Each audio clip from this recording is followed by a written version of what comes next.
Yo, hello, everybody. It is I, Robbie Rapole. This is my new YouTube channel. New, not new. I've been doing it for a while, but I haven't been doing it that much. So, if that makes sense to you, I just want to come at you guys. This is going to be my first video in a new series of constant content. I'm going to be hitting on a lot of mental health topics. I'm going to be showing tattoo stuff. I'm going to be just talking about my life, showing my animals and, wakeboarding and all the things that I'm into. But right now, I just wanted to jump into a specific topic that's been really plaguing me lately. So I don't know how many of you know, a lot of people do know, my dad recently passed away. And it's making me realize that I process death a lot differently than I thought I did. There's been a lot of depression, a lot of non-motivation, a lot of fake smiles, a lot of just keeping it moving. And that's not to say my life isn't amazing, because I have an amazing fucking life. Literally, like, if there was a checklist in life, I got them all fucking knocked out. So my life is great. Things are wonderful. But like, I keep wondering, so, I watched my dad laying there on his deathbed and then seeing him later on after he had passed. And it made me think about things a lot. I'm like, what's the meaning of life? What the fuck what even matters? What about life even matters? What's the point of being here? What's the point of keeping pushing? And this question's been plaguing me a lot, and it's been really a tough one, because when it comes down to it, the answer is yours. I didn't appreciate seeing my father there after he had passed. It really pained me, but at the same time, I was glad that I showed up to say one last goodbye.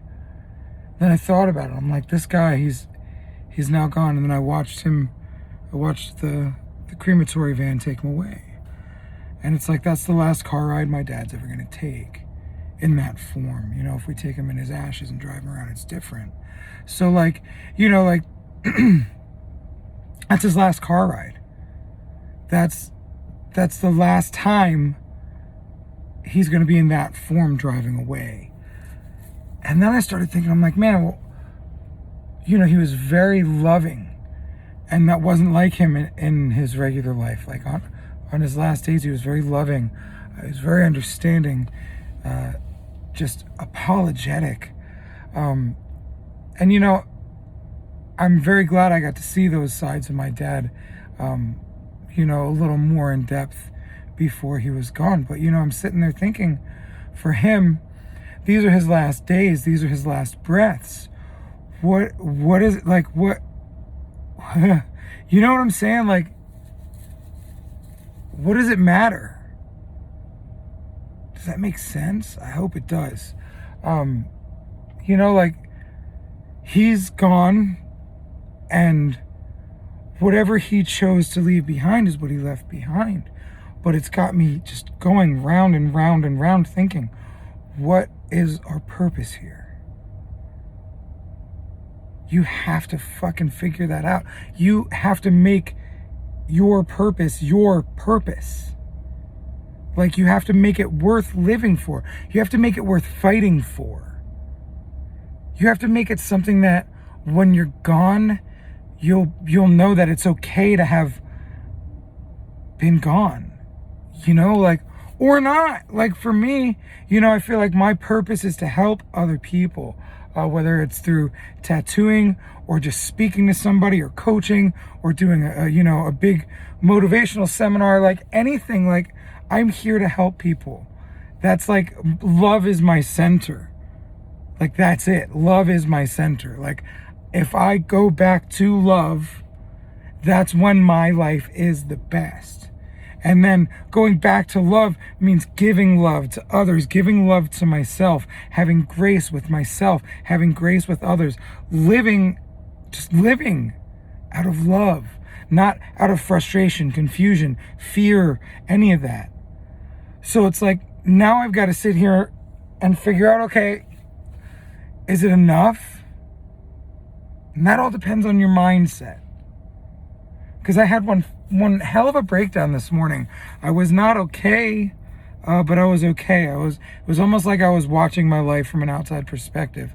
You know, I was going on and on to Donna about, you know, how like I'm just worried about never being okay.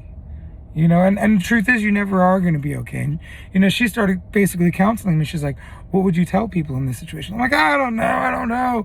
And really, at the end of the day, when it comes down to it, face your fears. One thing she said to me was face your feelings. For those of you that don't know, Donna is my girlfriend, my wonderful, amazing female hetero life mate. But like, you know, you have to really find a way through it. Face that fear. Look at it in the face and say, I may be scared of you, but I'm ready for you. And it's really hard for me because in the mornings my anger gets the best of me and my frustration gets the best of me. And maybe my purpose on this planet is to work through all my little issues and things, and you know, maybe I'm here to just become the best version of self until I get to evolve on to the next level. Who knows? But that question of what am I doing here? What are we here for? Man, it's been hitting me hard. And it really comes down to this. Love your time here. Love the people you're around. You know, one of my favorite speakers, Les Brown, I was looking at one of his videos the other day while I was exercising, because I like to watch motivation on the cardio sometimes. And he said, you're either leaving a problem, heading into another problem. Basically the way it came down. Let me just paraphrase myself. At the end of the day, you just gone ahead and there's a problem behind you, in front of you, or far away from you. You know, always be prepared. Always be prepared. Maybe I'll try and stick in the Les Brown clip in there. That would be super cool. Always be prepared for life to come at you in a way that you weren't prepared for. You know, I was in the middle of vacation with my son Jaden when, you know, my oldest brother flew in from California and was like, look, our dad's really sick. We need to do something. Like, you know, we got to come together and figure out what the next steps are. So, you know, it's been odd seeing the dichotomy of like great things like, you know, closing on my house and buying my house, and, you know, my business is doing well, and, you know, I spend a great time with my son, quality time, and then, you know, it goes ahead and, you know, something bad like your dad, you know, passing happens. So it's weird. But one thing I do really appreciate is, and this is, you know, once again, finding that meaning. I'm so happy that I had my dad when I was going through my amputation. Every time I talked to him on the phone when I was going through amputation throughout that whole year of like breaking my leg and all this, he never was like, you know, play stupid games, win stupid prizes. He was never, you know, told you so. He was like, man, I love you and I'm proud of you. And to hear my dad tell me that, just for getting up on the days when I knew it was hard to get up, just for going through all that surgery, just for persevering, just for keeping a positive mindset, like the fact that he was able to acknowledge that stuff, because like my dad used to joke and he used to call me Dr. Phil, and it would really hurt my feelings, because like it felt like he was degrading me. But I guess at this point, like, he really did appreciate who I was. You know, one time I told him about the Dr. Phil thing, and he He's like, man, it's a joke. He's like, I didn't know it was that serious to you. I was like, it is serious. I do this. Like, I love helping people. This is part of one of the things you gave me.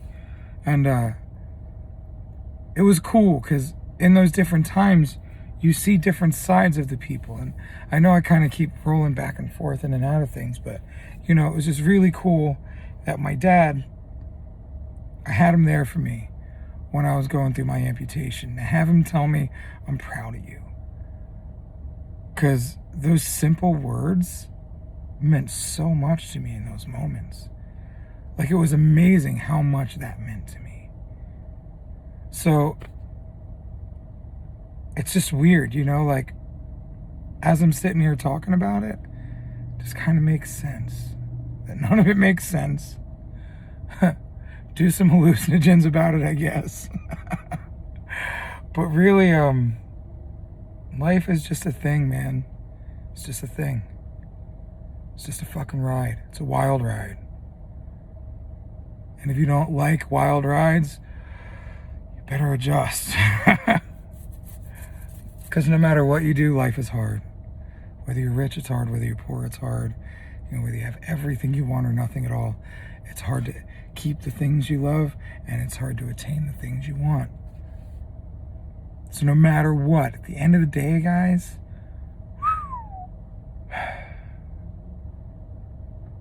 we just gotta enjoy the ride. Thanks for listening. Let me know what you think in the comments. Love you guys. I'm rad. So are you. Have an amazing day.